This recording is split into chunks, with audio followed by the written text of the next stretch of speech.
Thank you, ma'am, and we do appreciate the opportunity to be in Chamblee today at this beautiful new facility. Next, it's my honor to introduce my boss, the Director of the Governor's Office of Highway Safety, Mr. Alan Poole. Thank you so much, Roger. Let me say thank you to the city of Chamblee for hosting us here today for this kickoff. And thank our partners at GDOT, AAA Georgia, and NHTSA. NHTSA has designated October as National Pedestrian Safety Month.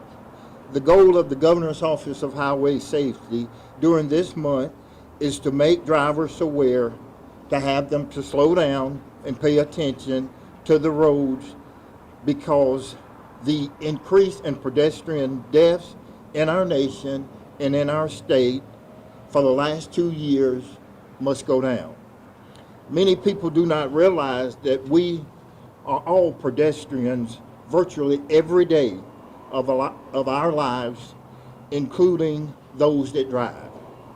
Georgia has had more than 300 pedestrians killed in 21 and 22. Those numbers are too high. That's almost 100% increase over the last 10 years. There are several reasons for this increase, but two of the biggest are speeding and distracted driving. Speed limits are put in place to protect everyone on our roadways, including drivers as well as pedestrians and bicyclists. Safe speed is one of the 5 principles of the U.S. Department of Transportation Safe System approach, along with safer people, safer roads, safer vehicles, and improved post-care crash.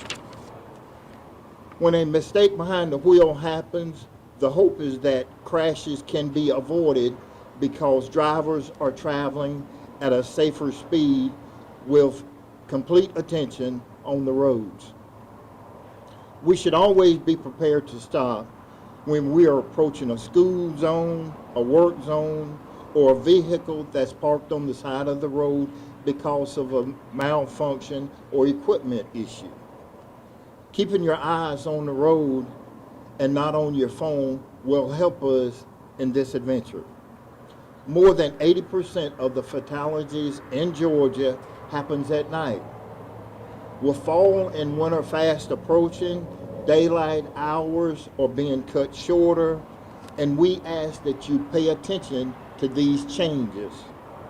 Pedestrians are our most vulnerable road users, and we're asking every driver to help us to protect our pedestrians and cyclists on the road.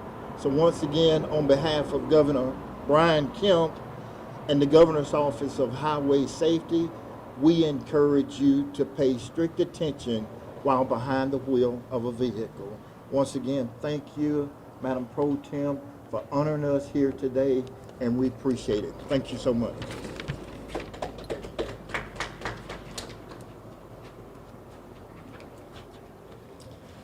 Next, our federal partners, the National Highway Traffic Safety Administration. Representing them today is Deputy Regional Administrator, Mr. Alex Cabral. Good morning, and thank you for the opportunity to address you today. My name is Alex Cabral. I'm the Deputy Regional Administrator for the National Highway Traffic Safety Administration, located here in the regional office here in Atlanta, Georgia. We're here today to announce the upcoming Pedestrian Safety Month here in Georgia, and bring awareness to pedestrian safety and the need to be extra vigilant when driving or walking to make sure everyone arrives home safely in our community. We are now in the fall seasons in the South, and many are enjoying the ability to walk more as the temperatures cool off from those hot summer nights and days. However, the dangers are ever present for pedestrians as way too many crashes, injuries, and fatalities affect these vulnerable road users, and caution must be used. Walking is an important aspect in our everyday lives. Walking is a great way to get physical activity.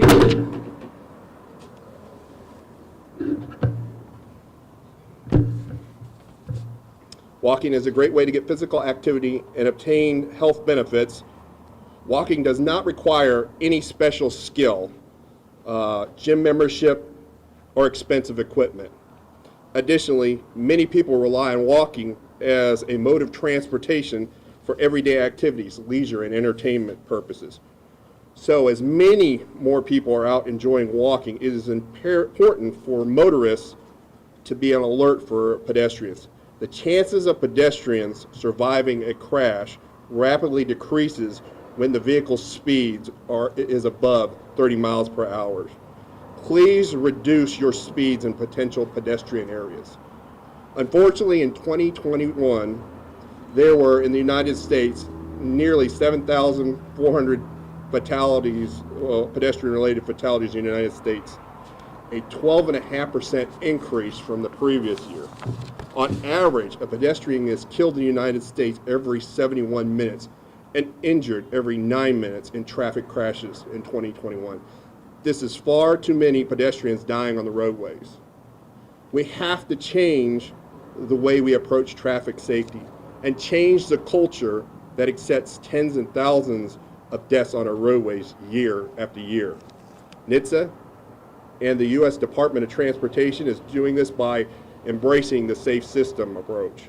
The safe system approach is people-focused, meaning that infrastructure serves users' needs, not the other way around. It considers the needs of everyone on the roadway, not just drivers and passengers, but pedestrians, cyclists, children, older Americans, and people with disabilities. It focuses on the 5 key principles: safer people, safer roads, safer vehicles, safer speeds, and post-crash care. All these principles must work together for our transportation system to be safe for everyone. We need to ensure the importance of driver attentiveness to keep pedestrians safe. This includes highlighting the importance of safe driving behaviors.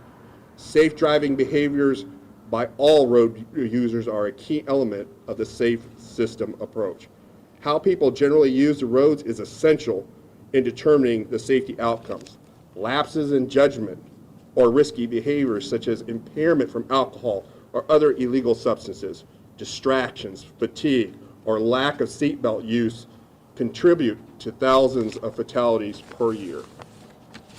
Additionally, we need to pay special attention where children live, play, and attend school.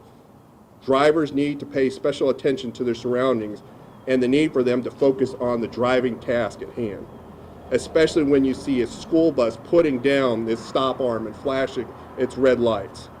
So remember, please drive with care.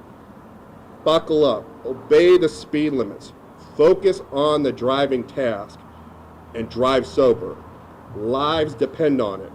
Let's work together to ensure that everyone is able to enjoy this fall weather with our family, friends, and loved ones. Thank you.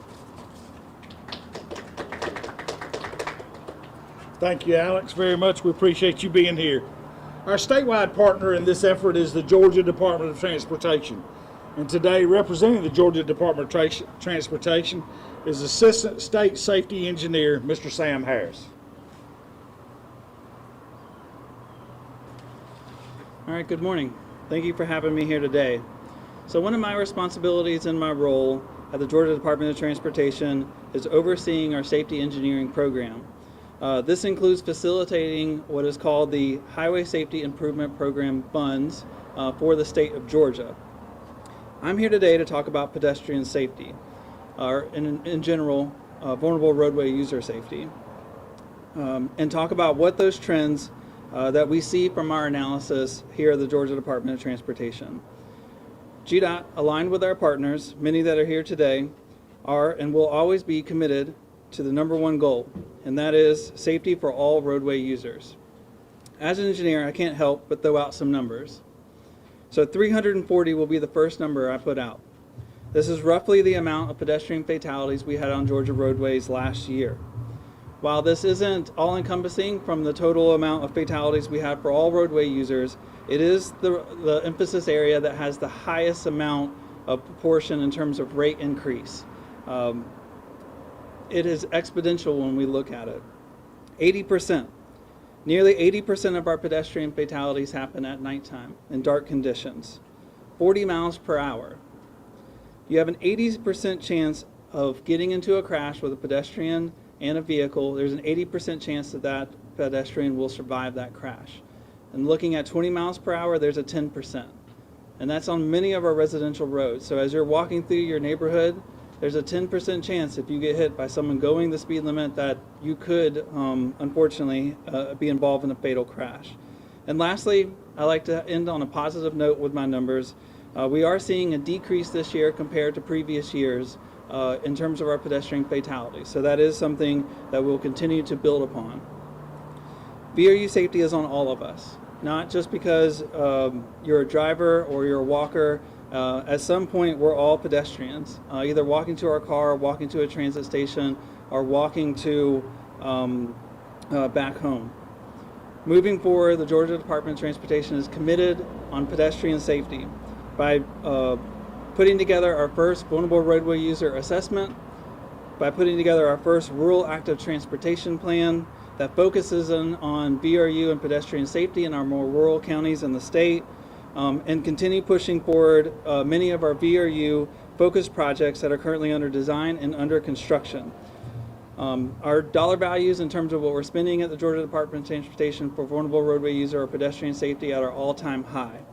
So just to leave off, in terms of the risks that we're seeing when we analyze all the crash reports within our engineering section, high speed, dark conditions, DUI, risky behavior, distractedness, drowsy, if you're near schools, transit stops, areas with high social vulnerability, and more importantly, on our interstate system, if instead of getting out and trying to change your tire, especially dark at night, call CHAMP, call HERO, they'll come out and assist you. That'll be a much safer way to go about it.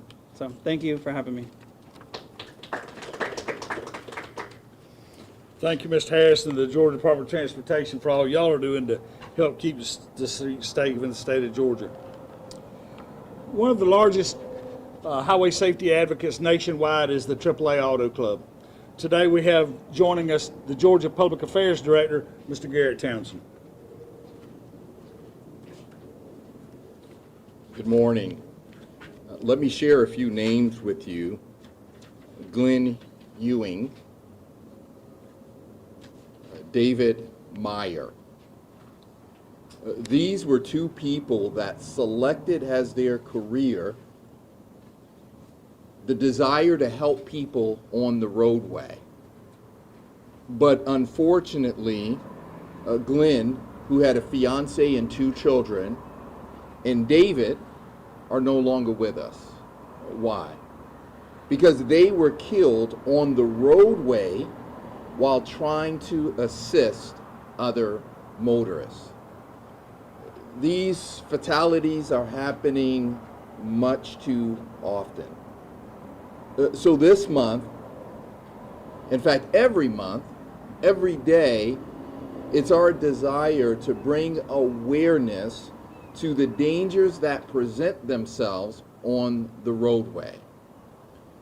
Now, between 2015 and 2021, over 1,600 people were killed on the roadway while in a disabled vehicle.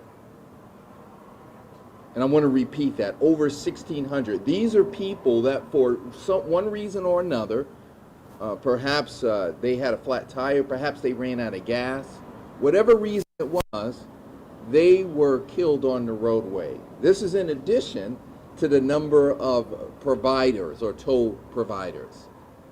This is happening far too often, and too many people are losing a brother, a sister, a son, a father because of these careless acts. Because of that, really, AAA is in support of the safe system approach. Because embodied in those principles, specifically safer people, safer roads, and safer speeds, is the ability for every person, every roadway user to take ownership and realize that there are other people sharing the road with you. Their lives are important as well. In a recent survey that AAA conducted, we wanted to find out, why is it that people aren't complying? In some cases, people just not are aware, they're ignorant of the slow down, move over laws across the country. In Georgia, moving over to an adjacent lane if it's safe to do so, if not slowing down to a speed that would allow a person to stop. We also find that, of course, people are distracted. Unfortunately, they have their cell phones in their hands. They're talking. Perhaps they're talking to other passengers in the vehicle. That serves as a distraction as well. But it's not an excuse. So what's AAA's advice for drivers? One is to remain alert. And everyone before me has said the same thing. Eliminate distractions. Focus on the task of driving. Keep an eye out on emergency vehicles. In fact, not just emergency vehicles, not just those tow providers, but anyone else who may be stranded on the roadway. And if it's safe to do so, allow them enough room by perhaps getting to an adjacent lane if it's safe. Slow down. Slow down. And then lastly, for those perhaps that are in a situation where you find yourself on the roadway, perhaps you've called AAA, you're just waiting for them, or CHAMP, or HERO, we urge them to pull over as far as possible in the shoulder. Turn your hazard lights on so that other drivers are aware you're in distress. We already mentioned call for assistance. Remain with your vehicle as long as it's safe to do so. So all of these things, all of these measures, if we take ownership of it and we apply them as motorists, it will not only keep ourselves safe, but it'll keep all the other motorists on Georgia highways safe. Thank you. Thank you, Mr. Townsend. On May 11, 2022, Deputy Walter Jenkins of the Rockdale County Sheriff's Office was struck and killed while directing traffic. Deputy Jenkins had retired from the College Park Police Department with 26 years of experience and began serving with the Rockdale County Sheriff's Office for 2 years as a reserve deputy. Deputy Jenkins was a seasoned motor officer and experienced crash investigator. He was only 54 years old. Investigator Billy Burrell retired from College Park PD with Deputy Jenkins, and they were hired together at Rockdale County SO to start their motor unit and assist with crash investigations. Investigator Burrell credits much of his career to Deputy Jenkins as his best friend and mentor.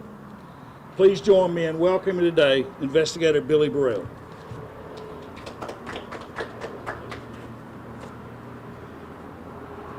Good morning. On behalf of Sheriff Eric Levitt and the entire Rockdale County Sheriff's Office, we appreciate the opportunity to come and speak to you here today. Deputy Jenkins and I developed a close working relationship early on at College Park. I loved traffic enforcement early on in my career, and I was driven to becoming an expert at DUI after losing one of my close friends and mentors that got me into law enforcement to begin with. So when I met Jenkins, we hit it off. We had the same passion. And it didn't take long for him to pique my interest in learning the art and the science behind reconstructing crashes, how crashes happen. He was someone I could rely on when I needed some help, and there were plenty of times where I just could not figure out how the crash happened. But when he got there, it all made sense. He was an expert at it, and he was very good at it. We worked many pedestrian crashes just like the one that took his life. Jenkins was one of the officers who taught me how to ride a police motorcycle. And it was hard for me to trust my developing skills, but when he was beside me, when we rode together, it was like I'd been riding for years. It was like second nature, because I was comfortable with him, and it was weird when we weren't together. Over the years, we became very close friends. I spent more time with him than I did my own family. Jenkins loved SWAT, and after I joined the SWAT team, we worked side by side. And SWAT's foundation is all about the team, because you're trusting your fellow SWAT officer to have your back. And that's exactly what Jenkins did. He had my back. When we got to Rockdale, the job of riding motors was, in my opinion, the best job as a cop. Not just because you got paid to ride a motorcycle all day, but it was because I was riding with my best friend. I was riding with my riding partner.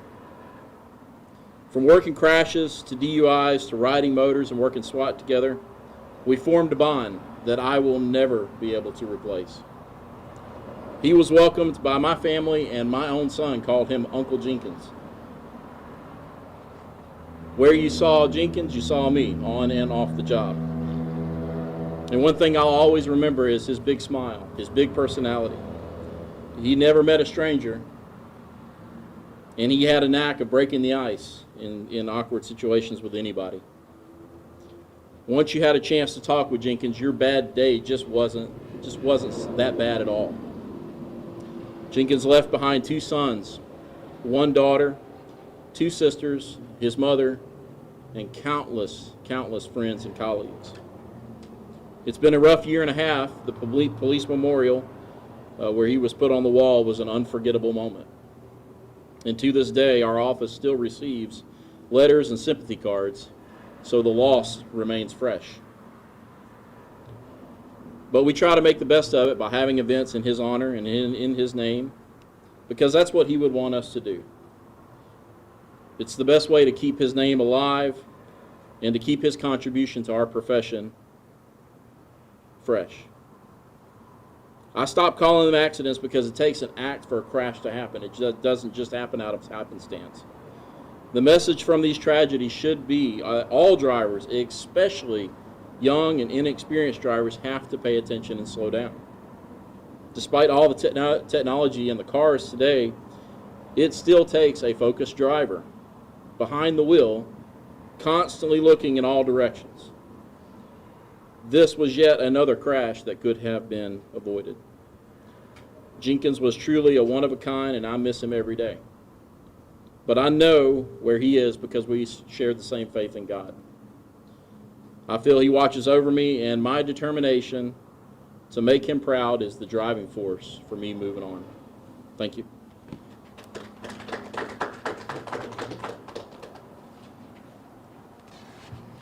Thank you, Investigator Burrell, for your words today, as well as your and Deputy Jenkins' service to all of us.